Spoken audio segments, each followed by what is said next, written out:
All right, so today is my first day, and I'm talking with Tony Florida, not Florida. Tony does tech tutorials on YouTube at Tony Teaches Tech. Tony has a master's in computer science and a bachelor's in computer engineering, and he's worked in multiple industries as a computer or systems engineer, and he's been my friend since kindergarten. Let's get into it. So, is that all accurate? First of all, All accurate. You nailed it. Yeah. all right, good. So yeah, let's get into it. So we're here to talk about dependency on your smartphone. So we've talked a lot about that, and I'm just curious how that journey is going for you, where it started for you, and how you feel. What are your feelings about smartphone, depending on your smartphone for everything? And so talk about first how you came to the realization that you depend on the smartphone for everything, and what compelled you to start removing apps from your phone, and what that means to you. So start with your inspiration. Yeah, and I think the word dependency is a perfect word because that's truly what it is for most people nowadays, right? So it's whether or not you recognize that dependency. So that was the biggest hurdle for me, I think, is recognizing the dependency. And once you start getting these clues, whether it's from the Social Dilemma documentary or just random YouTube videos or podcasts or whatever you listen to, you start to or you can start to take a step back, and that's what happened to me. And kind of, for me at least, it was I wanted to be more intentional about my phone usage and understand my dependency. And then once I started to notice that, I wanted to do something about it. Because, having the knowledge of your phone dependency is one thing, but taking action and doing something about it is a whole nother level of effort. And it was a huge amount of effort to get to the point where I am at right now today. So this started I was about to go on a trip in 2023 internationally, and leading up to that, at the end of 2022, I can't remember what the actual impetus was or whatever set me off on this journey, but it must have been multiple factors like I just mentioned. Wanting to reduce my dependency on my phone. So I did a bunch of traveling over the last 5 years, and I started out as a travel vlogger, okay? And I did a whole bunch of fast travel, filming every single place that I went to in order to post it on Instagram or YouTube or whatnot. And I did some reflection before this last trip of mine, and I was thinking to myself, well, did I really actually experience that place that I went to, or was I more there for the photo or the video or whatever? And I wanted this trip to be different. And one other factor that contributed to my wanting to give up my dependency on my phone was a road trip that Nick and I took last year. Let's get this timeline correct. So that would have been 2022. We went on the road trip, right? Yeah. So I was not at the point at that time to it was Nick, who actually took the lead there, wanting to do the road trip completely from paper maps and not depend on Google Maps or Apple Maps or navigation to get us from point A to point B. And I loved the idea, but I was too caught up in efficiency and productivity in order to take the time to sit down and look at a paper map. And I kind of let you take the lead on that, and just kind of observed from the sideline, and understood your concerns for not wanting to be you would say things oh, I don't want to be a robot following another robot to get to my destination. And like I heard that, but like I said, I'm too caught up in my efficiencies at the time to like get fully on board with that. So like there's that aspect. There's also like my reflection on previous travels, and also like at a deeper level, just reflecting on like how did people used to travel in the past. Like they didn't have Hostel World apps or like hotel booking apps or Airbnb or the internet to find a place where they were going. Like they literally showed up in a destination, booked a hotel that night. If it was full, they had to go down the street to the other hotel. And that just like, it's, I don't know if nostalgia is the right word to use because I never experienced that myself, but it was something that I was like craving, that type of experience going into this trip in 2023. So there's that dimension, like, but I'm trying to paint a picture here of like all the different factors that contributed. And then also there was just like, wanting to be more social, right? So, people tend to fill their time with their phone. Like it's a pacifier. It's a way to cure boredom. And if they're in public and by themselves, like the easiest thing to do is pull out your phone. I didn't want to do that to myself on this trip. I wanted to make meaningful connections with people. So I had to intentionally think about not doing that. So it was actually my idea to go on this trip without a phone, period. But people like Nick, I'm sure you contributed to this conversation, like my family and whatnot, they said that was probably a silly idea because of safety reasons and whatnot, having a way to get help in situations where you need it. So reluctantly, but a good decision, I took the trip with my phone. And then I started to think about, okay, how can I have the phone but reduce my dependency on it? So what I did, and this was like a gradual process going from like a fully feature-rich phone with lots of apps and whatnot, and over the course of maybe 2 months, let's say 8 weeks, I slowly deleted the apps that weren't contributing to being more intentional or more mindful about my experience traveling. So that at its peak ended up with just 9 apps on my phone, most of which, all but 3, were ones that were like Apple apps, like that you could not uninstall. So like the phone, the messages app, what else do we got? Like the contacts app, like the files app. Like these are just stock apps that are impossible to remove. The only apps that I chose to download from the App Store was Spotify for music, Audible for audiobooks, and when I got to Asia, which is where I went, WhatsApp, just because that was like the primary method of communication overseas. And it's a lot different in the United States. Like a lot of people don't use WhatsApp here.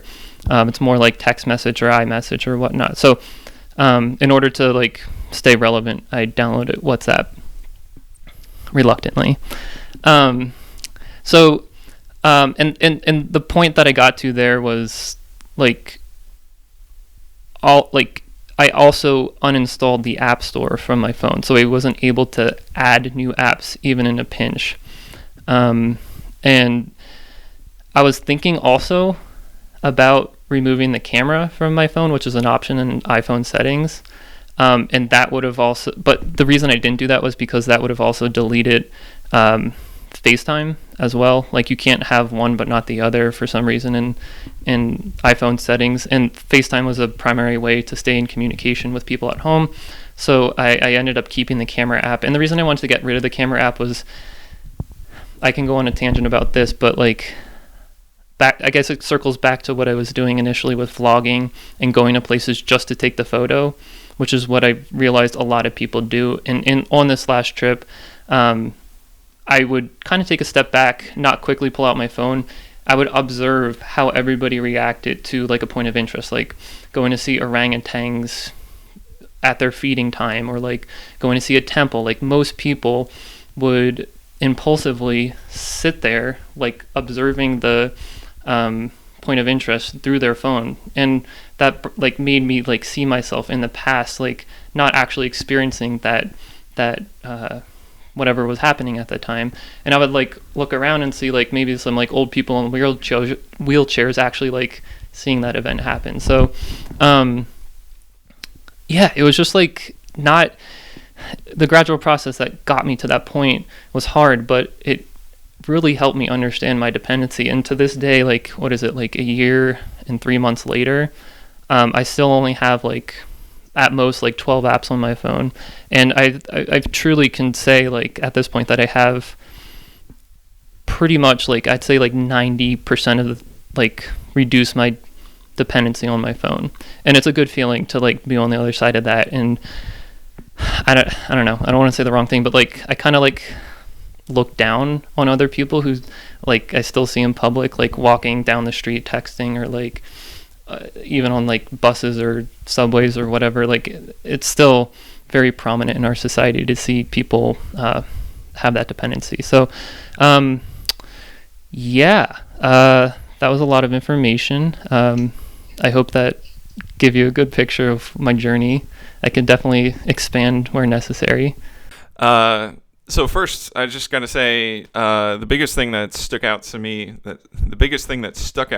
was the fact that you were contemplating not having a camera on your phone. Like that is the one thing that if you would ask, even the most staunch anti-tech, minimalists or whatever, they would say, what is the most base function that a phone is for, right? And if you ask an older person, they would say, using it to call people. And I feel like if you'd ask a millennial minimalist, they would say, oh, I just, use it to take pictures and, but I don't have any social media on it. And I think it takes a lot of, insight to come to the conclusion that removing your phone, you're removing the camera from your phone actually opens up the world to you in, the ability to experience it and not just have that impulse to bring out the camera every 2 seconds and be that person that experiences everything from behind a camera. Because I think you're not the only person that sees that. I think lots of people, even Gen Alpha people, right? Gen Z, especially, and millennials, and definitely boomers and older people, everyone I think at this point realizes that it's a problem that everyone's experiencing the world from behind their phone.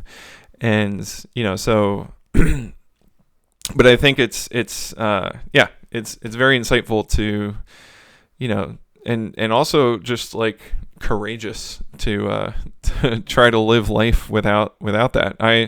I know I've gotten to the point where like I start to feel shaky when I walk into the gym and I forgot my headphones. I'm like, what am I gonna do with my brain while I'm in here?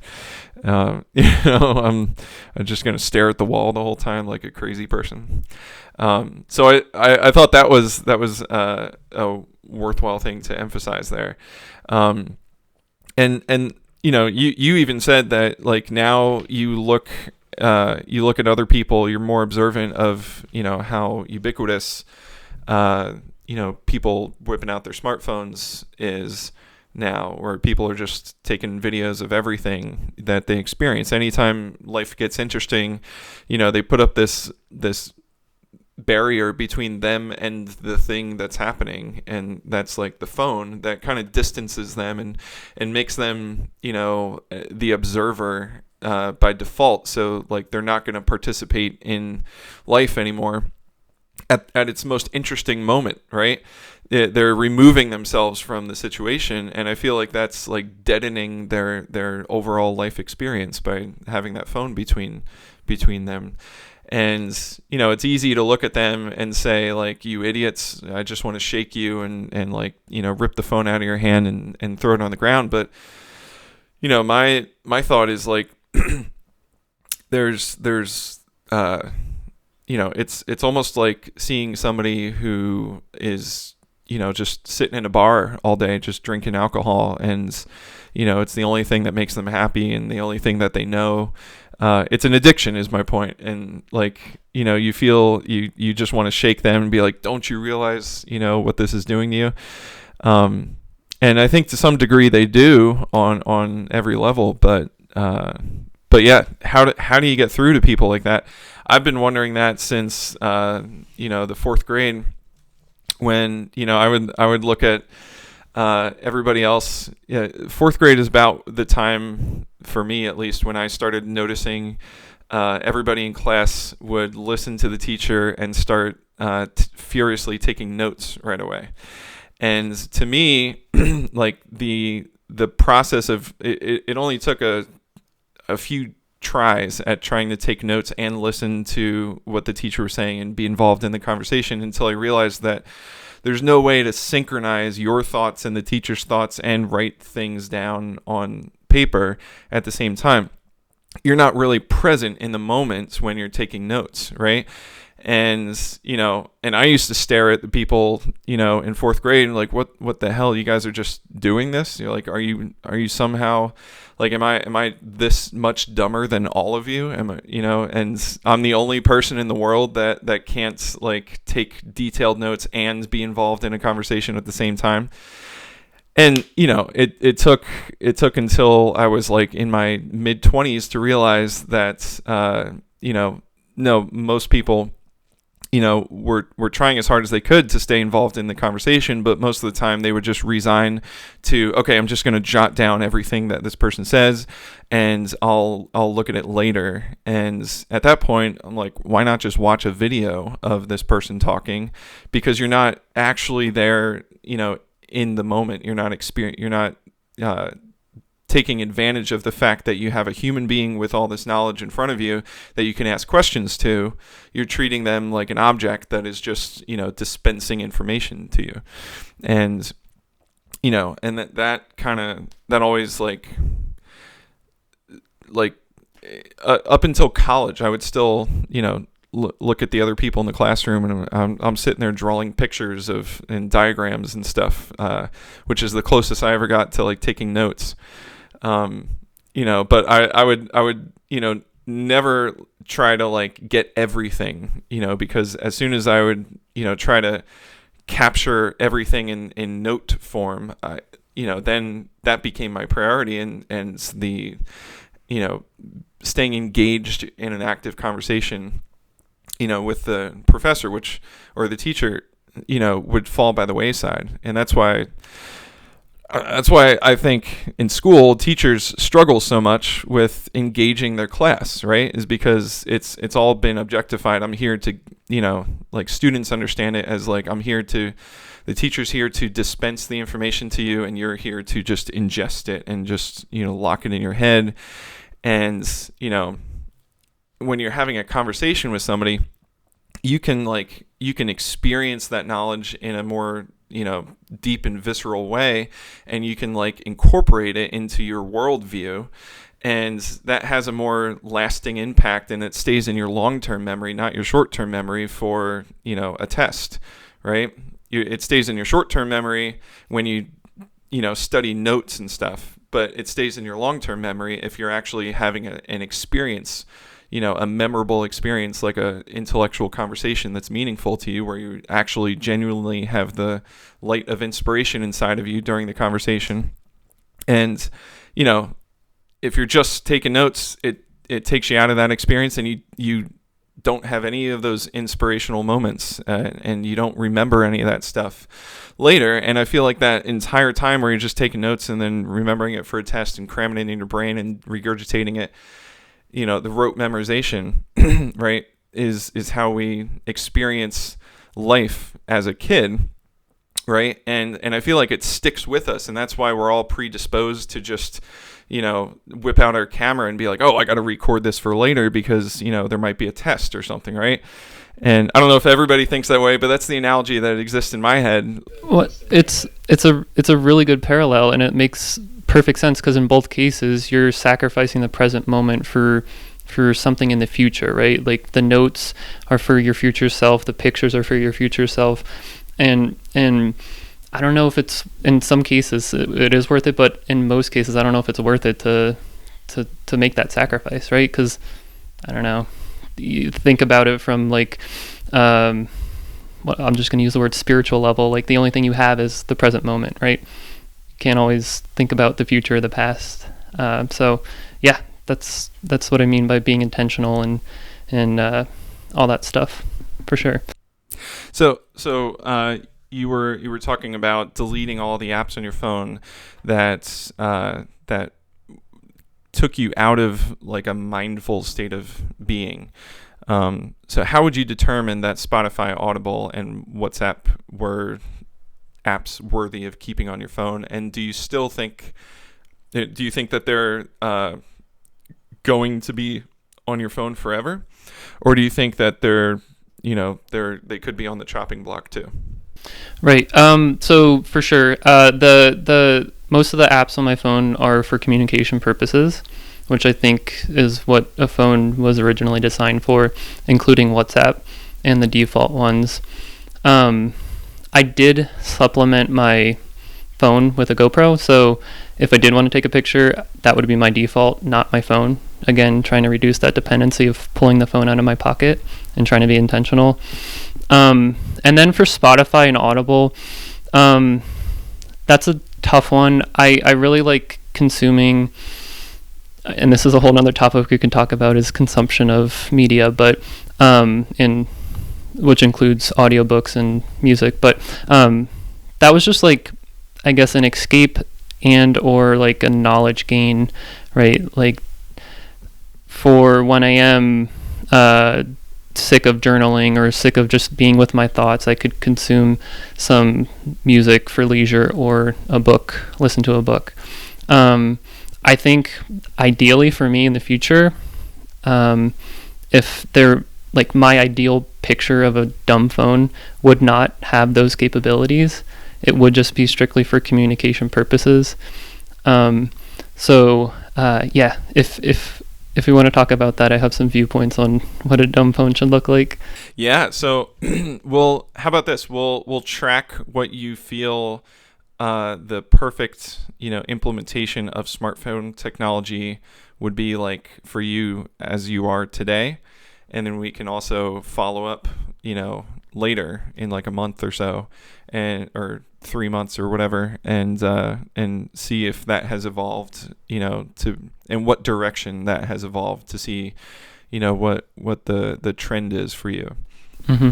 Well, so the thing is, I put a lot of thought into this over the past year and some days, and the thing is, my ideal like dumb phone does not exist and will never exist unless like I make it, right? Because there's too many features for even today's dumb phones like Light Phone or whatnot.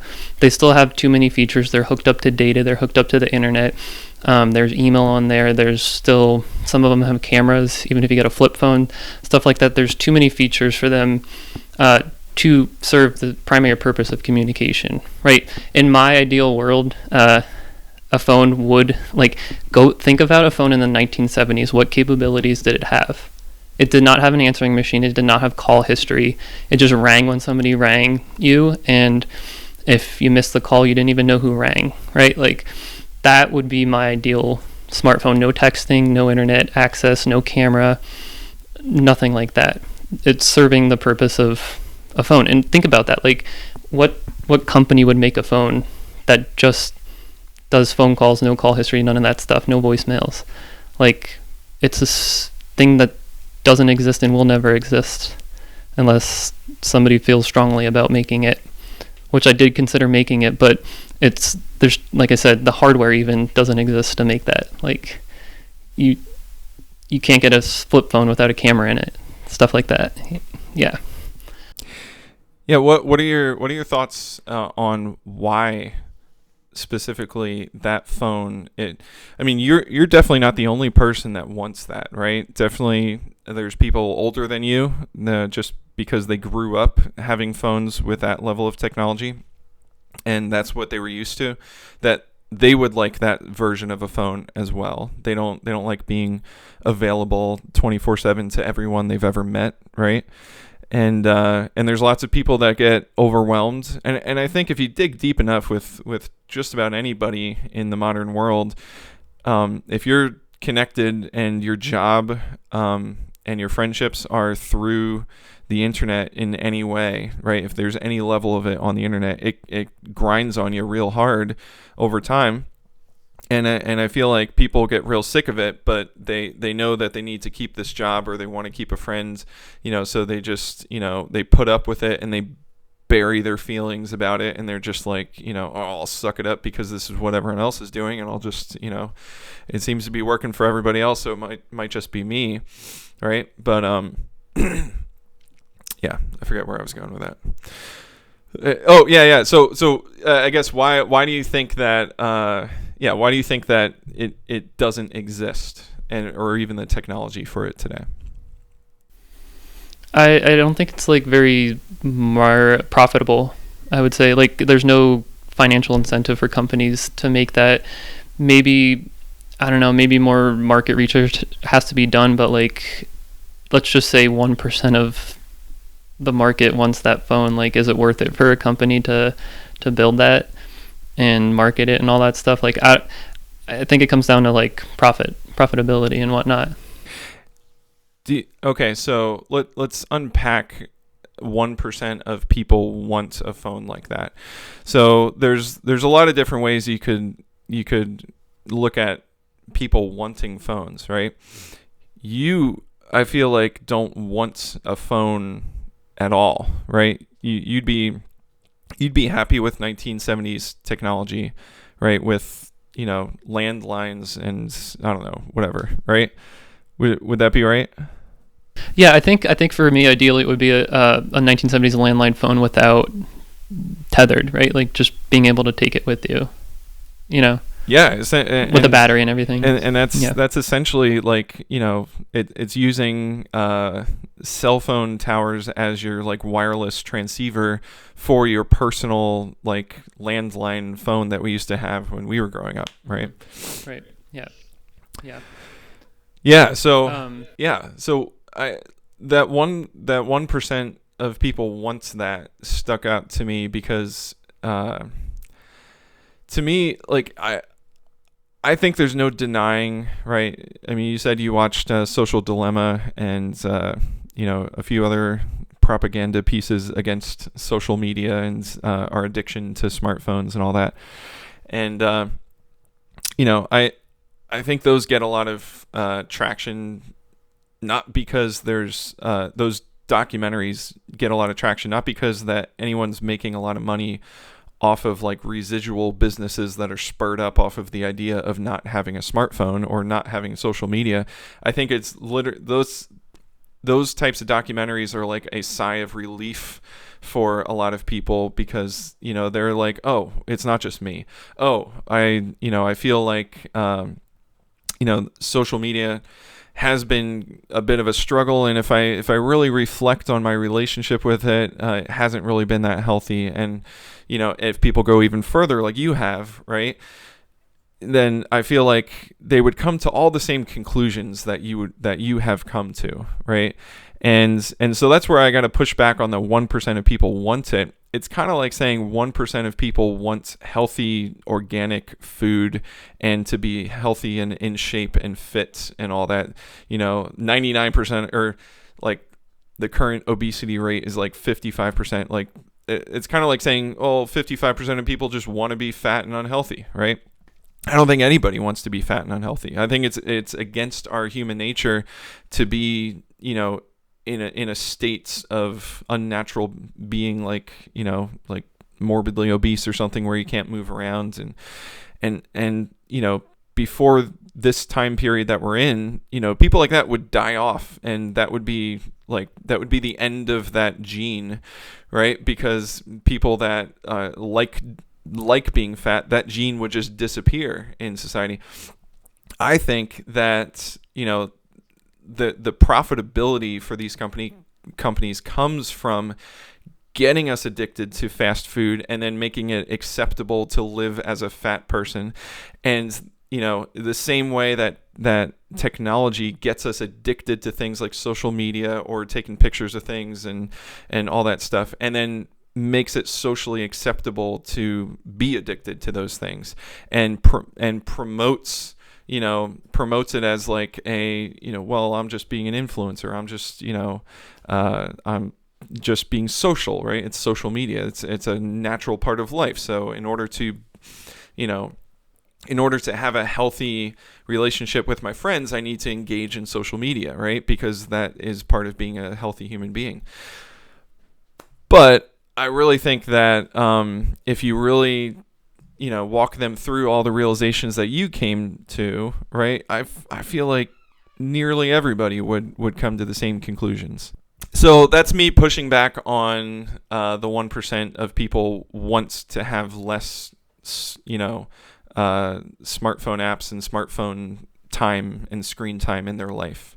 I would push back and say that they just haven't, had the right social construct to come forward to them personally and give them the ability to, choose a life without it, right? To most people, it's not even an option, and they've just resigned to the fact that, I live in this area. There's only fast food available. I'm just going to eat fast food all the time.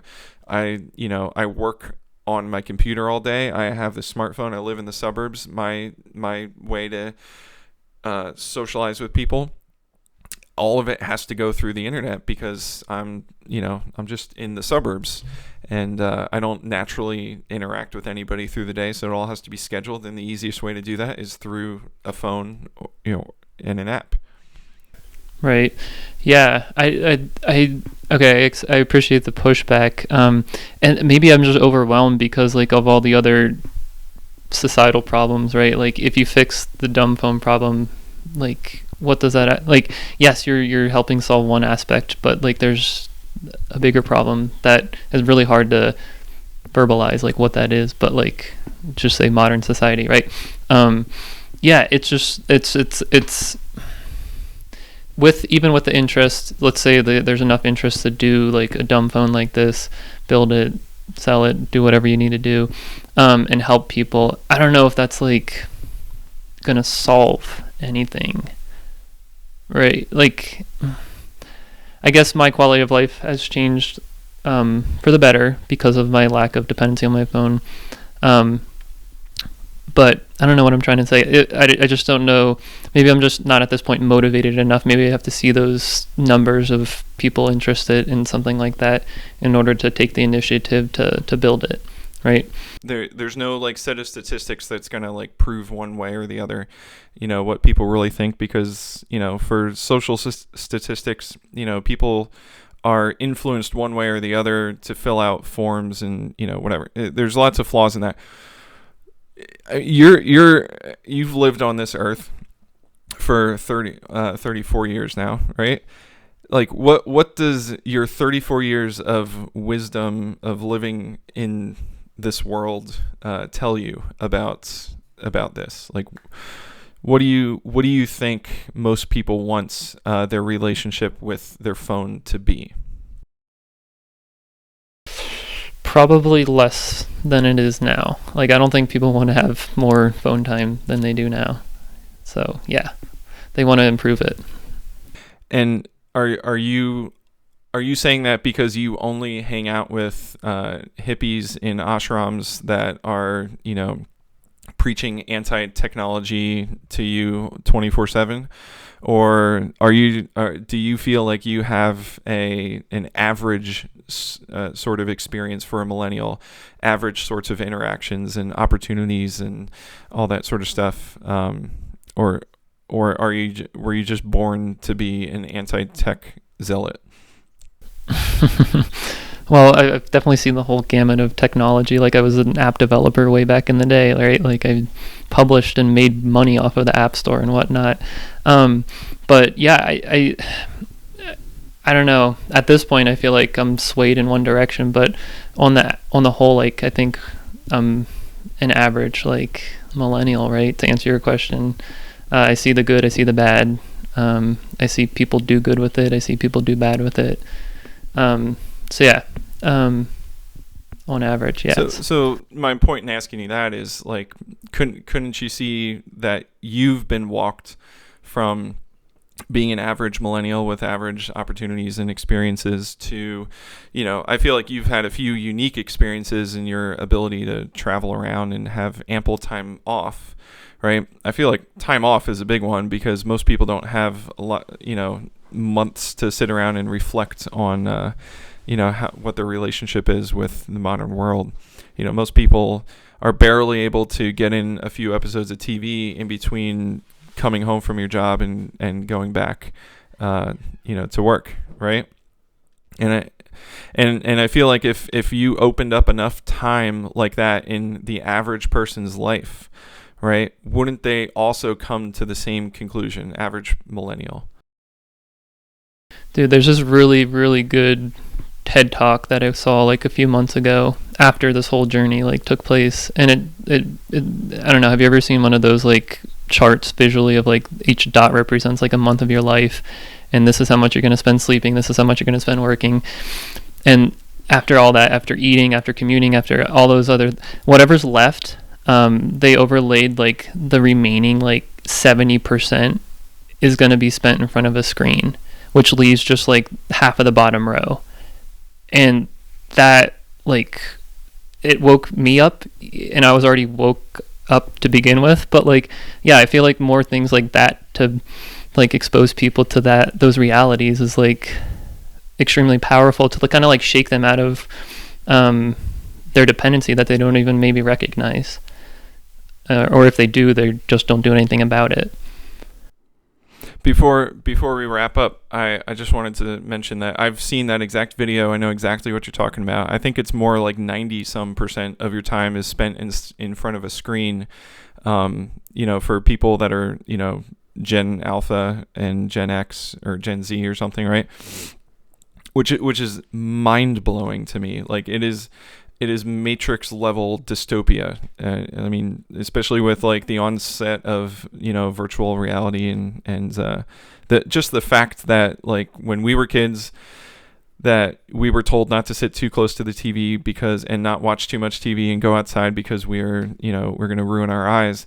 And now like kids are encouraged to get their iPads up because they're easier to raise if you just throw an iPad in front of them and they're entertained for hours, but you have no control over what they're learning and how they're shaping into a growing human adult. And that's so you're basically outsourcing parenting to the wild west of the internet, which is insane to me. And yeah, so like who knows what we already know the ramifications of social media's impact on kids, and it's only been like 10 years since the idea has even entered the like human race, right? The idea of social media or the internet has entered the human race. So I mean, I think the human race is going to go on for at least another century or two. Can you imagine, like, in a century or two, if this trajectory keeps going the way it is without anything, making it turn a corner and reducing our time in front of screens? Can you imagine the trajectory of those negative impacts and how bad they're going to be then? And that's what scares me about that video that you saw is people are just not going to know any different. And, I feel like we're the last generation that knows different. And I feel like it's our responsibility to make it very clear that that we should not let this become the new normal. We should say that, we tried it, right? But too much of this is not good. We need to start dialing it back. But again, there's no money in dialing it back because the money is all in getting people addicted to things so that they buy more of it and not waking them up to the fact that too much is a bad thing and they need to have less of it. And so I was going to actually base this whole interview on that video. I was going to have you watch it ahead of time, but you already did, so that's great. Yeah, there you go. I did my homework. So, all right, the last question I want to ask before I end is, you said you almost look down on other people as they're like experiencing life through their phone.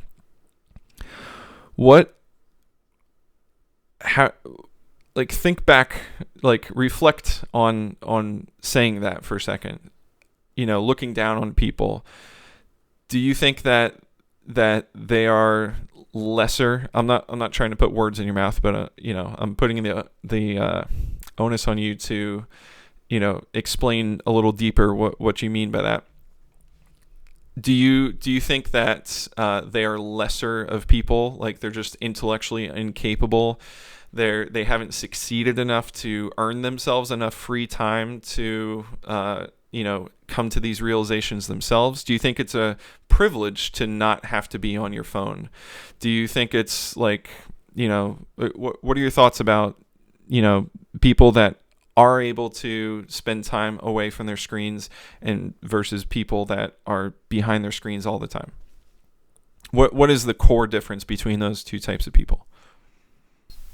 Yeah, it comes back to like living in the moment and like actually experiencing life, right? Like and the biggest parallel I can make to it is like the Matrix. Like I feel like it sounds so dumb, but like I'm on the other side. Like I could see past like all of the marketing and the hype and like the fast tech and everything, like everything that social media addiction, everything that we talked about in this episode. Like once you like see past that, you like look at other people who are stuck in the Matrix and maybe they don't even know it, right? And when I use the words look down, like I don't mean it to sound like better or anything, but like just like they're missing out. Like this is not how life is supposed to be. Like they are not present. They're somewhere on the internet. They're not. I see couples all the time at dinner, like in a restaurant, like both on their phone. Are they with each other? No, they're not, and that makes me feel bad for them. Like so maybe that's a better way to like describe looking down, is like feeling sorry or feeling bad for these people for missing out on their precious life, which is like the best currency. The only currency you have is time, and I feel like you're wasting it if you're on your phone all the time. I couldn't have said it better myself. I think that's a brilliant point to end on. Very good. Awesome. Thanks. Yeah. For all two people that'll be watching this. Where where can we find more things out about Tony Florida? Well, if you want to go on a computer or a phone and learn something about technology, Tony Teaches Tech. All right, very good. Tony Teaches Tech on YouTube. All right, well that'll be it for this episode.